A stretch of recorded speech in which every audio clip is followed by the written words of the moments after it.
Well, folks, welcome. Thank you for joining us. I'm going to introduce Armel. He's running for Waukee School Board for re-election. Armel's a member. We endorsed Armel 4 years previously, back during our first year in 2021. And again, he is running for re-election. I believe the seats at large, all the seats are at large. So with that, Armel, the floor is yours, and you got 5 minutes. Okay, thank you. My sincere apologies for not being on camera. I was all prepped until my wife called and said, well, one car is down and we need you to drive over so the kids can make it to baseball. So I am going to be there shortly. But anyways, my name is Ahmed. I was born and raised in Burkina Faso, but have been living in the US for over 20 years now. So I've officially lived more than half of my life here. And I serve on the board of directors for Waukee. It's been a pleasure and a great something I've been excited about. My areas of focus really have been around helping the district manage growth, making sure we always put our student first, and also typically having better fiscal responsibility. The way I share my service, it's been really to be a cheerleader and being visible in the buildings and talking to the teachers and so forth, because I think it's important to normalize Black leadership in the state of Iowa. It's important not for the underrepresented communities, because I think that burden has been a little bit too much on us. I think it's important for the broader community to realize that leadership from underrepresented communities is something that is possible, and they shouldn't be scared of it, and they should value it. But yes, it's been great. I'm now serving as vice president on the board, and the decisions that I enjoy making most of the time, obviously, are the ones where we get to decide, how much or the priority of those that would get the lunch paid first, and being able to prioritize the current student as an example. Those are a lot more fun, a lot more rewarding than the discussions we had at the beginning of my service, which were all about CRT, mask, and a lot of untruth. At this point in our lives, we have a lot to contend with, especially with our legislators. I have made a point or going to the legislature every year that I've been in service and advocating on behalf of our students and taxpayers. And the last thing I would add, to make sure I have plenty of time for questions, is really around,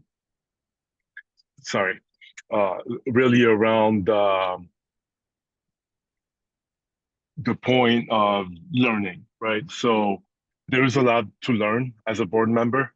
I have been recognized along with the board for the engagement. I believe I'm one of 30 student ambassadors, which in that specific case meant that I spent 2 full days learning to advocate on behalf of the students. And I tried to do that in a way that is inclusive and welcoming of all views. So anyways, that's about me, and I should be in position shortly to show my face for those that are interested in seeing it.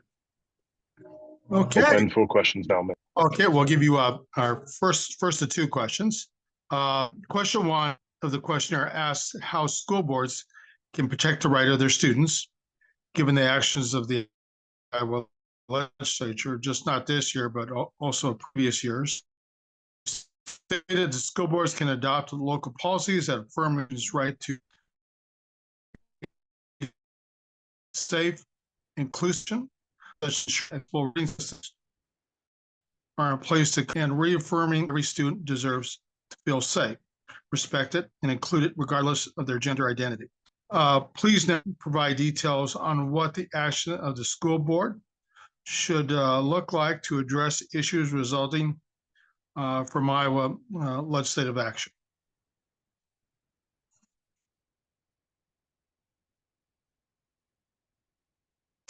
Can you hear us, Armel? Armel? Hello, Armel. I'm repeating the question to make sure I had it right. It's how do school boards do a better job, essentially, of serving the students in the face of the legislature? Is that it? Yeah. Here, no, this session, this recent Yep. session, also sessions too. Yep. Really, it's about sharing information.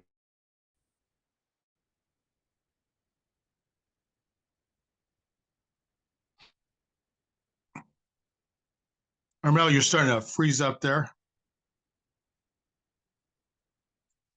You might want to try to, unless you unfreeze soon, or you might want to try to. Can you hear me? Sign off and sign.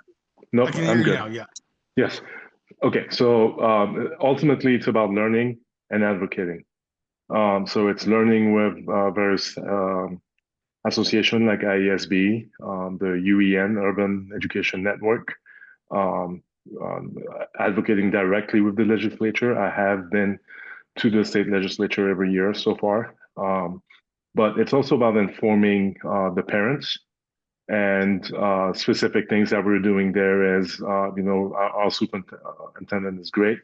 And we are really encouraging him to share with our public things that are value to the parents and the taxpayers in our district. So, but then in addition to that, we also have a legislative session that we organize that I attend, ask tough questions too. So it really, to me, it's about learning the issues, it's and then advocating, but also engaging the broader community in doing so. The second question that you had was, if you don't mind, remind me, Mitch. Yeah. No, the second question we had is from question 3. Of the questionnaire, we asked you what measures can be taken in light of safety concerns to protect students and educators, and how districts would pay for them. You answered that fostering trust and strong relationships through anti-bullying incentives, prioritizing student mental health, and upgrading facility security would be the most effective way to do so. If funding is not at the level expected, what programs would you cut and what programs would you save?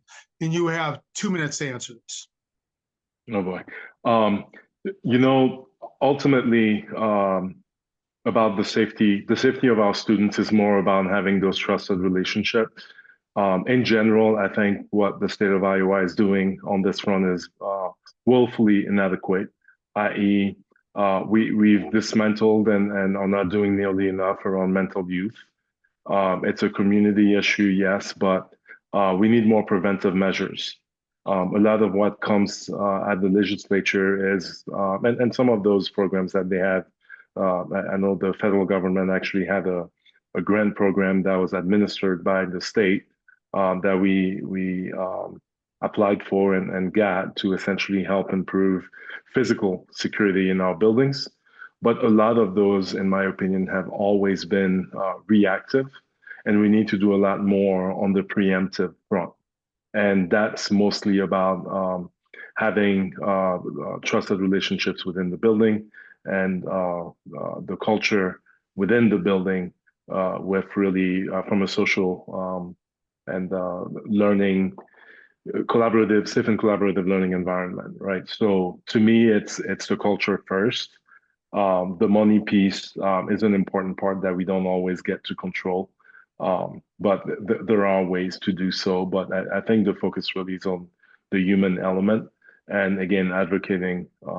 And yeah, it's really unfortunate that it took us to the end of the session, as an example, to get the 2.5% signature or whatnot, the 2% from the governor. But outside of that, I just do my best to serve. I've also been part of the Dallas County Assessors Board for some time and trying to understand. Again, it's all in an effort to learn and make an impact.